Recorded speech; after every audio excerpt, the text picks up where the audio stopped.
ఆంధ్రప్రదేశ్ ప్రజలకు మరొక breaking news. Borugadda Anil బయటికి రాబోతా ఉన్నాడు. మళ్ళీ బూతు మాటలతో చెలరేగటానికి సిద్ధం అవబోతా ఉన్నాడు. గత 5 ఏళ్ల వైసీపీ పాలనలో ఇష్టానుసారంగా బూతులు మాట్లాడుతూ తొడలు కొట్టి మీసాలు తిప్పి సవాల్ చేసినటువంటి బోరుగడ్డ అనిల్ మరి కూటమి ప్రభుత్వం వచ్చిన తర్వాత దాదాపు 3 నెలలు పైగా ఆయన రిమాండ్లో ఉన్నాడు. మళ్ళీ ఇప్పుడు బయటికి రాబోతా ఉన్నాడు. ఎవరినైనా సరే జగన్మోహన్ రెడ్డి గారు ఆదేశిస్తే అలా అరగంటలో లేపేస్తా అంటూ అనేక సందర్భాల్లో ఇష్టానుసారంగా మాట్లాడిన వ్యక్తి బోరుగడ్డ అనిల్ కుమార్.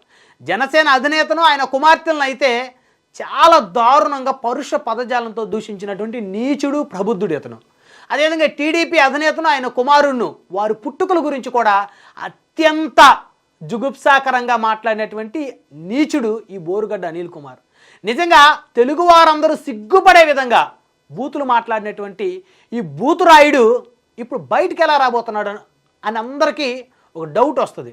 అయితే ఎలా రాబోతున్నాడో ఒకసారి చెప్తాను వినండి చాలా క్లియర్గా. ఈ బూతురాయుడికి ఎవరు సపోర్ట్ చేస్తున్నారు, ఏ విధంగా బయటికి రాబోతా ఉన్నాడు, ఛార్జ్ షీట్ వేయకుండా ఉన్నటువంటి పోలీసులు ఎవరు, వారి వెనక్కున్నటువంటి వ్యక్తులు ఎవరు అని చెప్పేసి రకరకాల చర్చ ఆంధ్రప్రదేశ్ రాష్ట్రంలో జరుగుతున్నటువంటి నేపథ్యంలో అసలు ఏం జరిగింది, ఏ లోపాల వల్ల ఈయన బయటికి వస్తున్నాడు, ఏ లూప్ హోల్స్ పట్టుకొని బయటికి వస్తున్నాడు అని ఒకసారి చూస్తే 90 రోజుల్లోగా ఛార్జ్ షీటు దాఖలు చేయనందుకు డిఫాల్ట్గా బెయిల్ మంజూరండి. ఛార్జ్ షీట్ ఎవరు దాఖలు చేయాలి? పోలీసులు దాఖలు చేయాలి. 90 రోజులైనా వారు పాపం ఛార్జ్ షీట్ దాఖలు చేయడం మర్చిపోయారు అనుకుంటా. ఎందుకంటే ఆయన ఫస్ట్ గుంటూరు పోలీస్ స్టేషన్లో ఆయన తీసుకెళ్ళినప్పుడు ఆరండలపేట పోలీస్ స్టేషన్లో ఆయన ఉంచినప్పుడు ఈయనకు పాపం పడుకోవడానికి పెద్ద పెద్ద బెడ్లు, మెత్తడి బెడ్లు, యువరాజుని మహారాజుని పడుకునే బెడ్లు, అదేవిధంగా ఏసీలు, అన్నీ ఈయనకి సకల సదుపాయాలు, అదేవిధంగా ఈయన్ని కోర్టుకను స్టేషన్కి తీసుకొచ్చే క్రమంలో ఈయనకు బిర్యానీలు, సో ఇవన్నీ అందరూ చూశారు రాష్ట్ర ప్రజలు. ఆ క్రమంలో పాపం చాలామంది పోలీసు కానిస్టేబుల్ మీద, ఎస్ఐల మీద వేటు వేశారు. కానీ ఉన్నత స్థాయి అధికారులు ఎవరైతే మరి తెలిసి జరిగిందో ఆ రోజు ఈయనకు సపరే మర్యాదలు, వారికేమీ పెద్ద సమస్య ఏం రాలేదు, వారు బాగానే ఉన్నట్టున్నారు. అయితే ఈయన లోకేష్ పవన్ కళ్యాణ్ గారిని దూషించినటువంటి కేసులో ఈయన రౌడీ షీటర్ బోరుగడ్డ అనిల్కు అనంతపురం కోర్టు శనివారం బెయిల్ మంజూరు చేసింది. ఏ కేసులో ఉన్నారు ఈయన? జనసేన అధినేతను, టీడీపీ అధినేతను ఆయన కుమారుని దూషించిన కేసులో ఈయన ఉన్నారు. ప్రస్తుతం ఈయనకి అనంతపురం కోర్టు ఈయనకి శనివారం బెయిల్ మంజూరు చేసింది. అంటే ఇప్పుడు కాదు, 2 రోజుల క్రితమే బెయిల్ మంజూరైంది ఈయనకి. ఈ కేసులో నిందితుడు 90 రోజులకు పైగా జైల్లో ఉన్నప్పటికీ పోలీసులు ఛార్జ్ షీటు దాఖలు చేయడంలో ఆలస్యం చేశారనే కారణంతో డిఫాల్ట్ బెయిల్ మంజూరు చేస్తూ న్యాయమూర్తి సత్యవాణి ఉత్తర్వులు జారీ చేశారు. అంటే ఇక్కడ ఎవరిది మిస్టేకు? పోలీసు వారు ఎందుకు 90 రోజులు దాటినా కానీ ఈయనకి ఛార్జ్ షీట్ ఎందుకు దాఖలు చేయలేదు? బహుశా మర్చిపోయారేమో అనేటువంటి చర్చ జరుగుతూ ఉంది. అదేవిధంగా లోకేష్ పవన్ కళ్యాణ్తో పాటు వారి కుటుంబ సభ్యులను అసభ్యంగా దూషించారనే ఫిర్యాదుపై గత ఏడాది ఆగస్టు 28న అనంతపురం 4వ పట్టణ పోలీస్ స్టేషన్లో బోరుగడ్డపై కేసు నమోదైంది. గత ఏడాది ఆగస్టు 28న ఈయన మీద అనంతపురం 4వ పట్టణ పోలీస్ స్టేషన్లో కేసు నమోదైంది. ఆ తర్వాత పలు కేసుల్లో రిమాండ్ ఖైదీగా రాజమండ్రి కేంద్ర కారాగారంలో ఉన్న అనిల్ కుమార్ను నవంబర్ 20న పీటీ వారెంట్పై అనంతపురం తీసుకొని వచ్చి విచారించారు. 2024 నవంబర్ 20న ఈ కేసులో పోలీసులు 90 రోజుల్లోగా ఛార్జ్ షీటు దాఖలు చేయనందున బెయిల్ ఇవ్వాలని బోరుగడ్డ తరపు న్యాయవాది బి నారాయణ రెడ్డి గారు జిల్లా కోర్టులో పిటిషన్ వేశారు. అంటే ఆల్రెడీ ఈయనకి 90 రోజుల్లోగా ఛార్జ్ షీటు దాఖలు చేయాలి పోలీసు వాళ్ళు, ఎందుకంటే 3 నెలలు రిమాండ్ కాబట్టి. అయితే దాఖలు చేయనందున ఈయనకి బెయిల్ మంజూరు చేయమని చెప్పేసి ఆయన తరపున న్యాయవాది ఎవరైతే నారాయణ రెడ్డి గారు ఉన్నారో ఆయన జిల్లా కోర్టులో పిటిషన్ వేశారు. విచారణను మొదటి అదనపు జిల్లా కోర్టుకు బదిలీ చేశారు. వాదనలో విన్న న్యాయమూర్తి బెయిల్ మంజూరు చేశారు. మరి న్యాయమూర్తులకి వారికి కావాల్సింది ఏంటి? వారికి ఎవిడెన్స్ కావాలి. కాబట్టి ఆ ఎవిడెన్స్ని సబ్మిట్ చేయటంలో మరి ఇంకొన్ని రోజులు కస్టడీలో ఉంచి విచారణ చేస్తామని పోలీసులు అడగటంలో, ఛార్జ్ షీట్ వేయటంలో వారు జాప్యం చేశారు. కాబట్టి న్యాయబద్ధంగానే న్యాయమూర్తి గారు బెయిల్ మంజూరు చేశారు. అయితే పోలీసులకు సమాచారం ఇవ్వని ఏపీపీ పబ్లిక్ ప్రాసిక్యూటర్ పోలీసులకు సమాచారం ఇవ్వలేదంట. ఇక్కడ మరొక ట్విస్ట్. బోరుగడ్డ బెయిల్ పిటిషన్ విచారణపై ఏపీపీ ఈశ్వరమ్మ సమాచారం ఇవ్వలేదని పోలీసులు చెబుతున్నారు. మరి ఎవరిది నిజం? ఏపీపీ అంటే పబ్లిక్ ప్రాసిక్యూటర్ ఈశ్వరమ్మ గారు చెప్పేది నిజమా, పోలీసులు చెప్పేది నిజమా? బెయిల్ పిటిషన్ మీద ఈశ్వరమ్మ గారు సమాచారం ఎందుకు ఇవ్వలేదు? ఈ విషయాన్ని వారు ఉన్నతాధికారుల దృష్టికి తీసుకెళ్ళినట్టు తెలుస్తుంది. ఎవరో పోలీసులు. ఈశ్వరమ్మను వైకాపా ప్రభుత్వమే ఏపీపీగా నియమించడం గమనార్హం.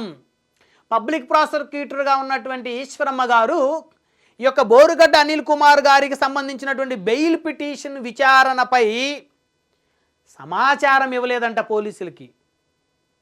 సో ఆవిడ సమాచారం ఇచ్చినట్లయితే వీళ్ళు ఛార్జ్ షీట్ మేము దాఖలు చేసేవాళ్ళం అని చెప్పేసి వీళ్ళు చెప్తున్నారు. మరి ఎవరిది నిజమో ఎవరిది అబద్ధమో?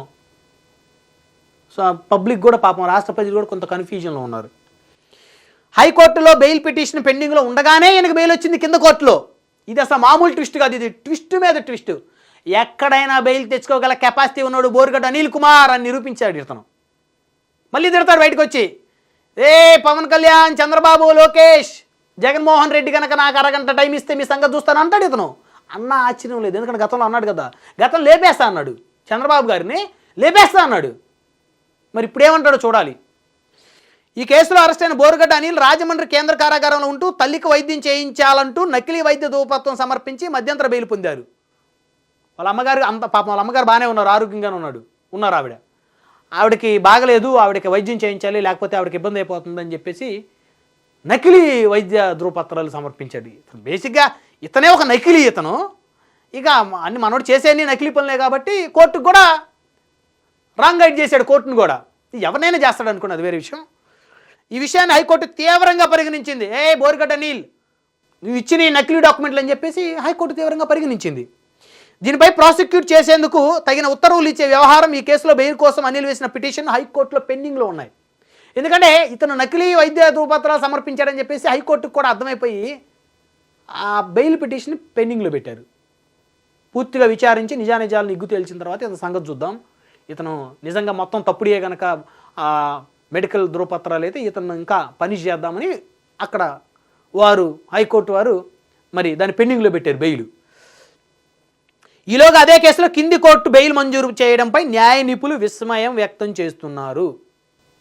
పెద్ద పెద్ద న్యాయవాదులకే మైండ్ పోయింది. అమ్మో ఇదేంది ఇది, హైకోర్టులో ఇతను కోర్టుని రాంగ్ డైరెక్షన్ పట్టించి మా అమ్మగారికి అసలు ఏం బాగాలేదండి, ఇంకా మా అమ్మగారు రేపమ్మ అంటున్నారు, వైద్యం చేయించాలి అని చెప్పేసి పాపం బాగున్న ఆవిడని రాంగు నకిలీ మెడికల్ సర్టిఫికేట్లు క్రియేట్ చేసి కోర్టుని తప్పుదోవ పట్టిస్తే కోర్టు దాన్ని సీరియస్గా పరిగణించి ఆ బెయిల్ పిటిషన్ పెండింగ్లో పెట్టి ఇంకా అసలు ఇతను ఎన్ని తప్పుడు పత్రాలు సమర్పిస్తాడని చెప్పి కొద్దిగా సీరియస్గా ఉంటే కింద కోర్టులో బెయిల్ వచ్చేసింది. కారణం ఏంటి?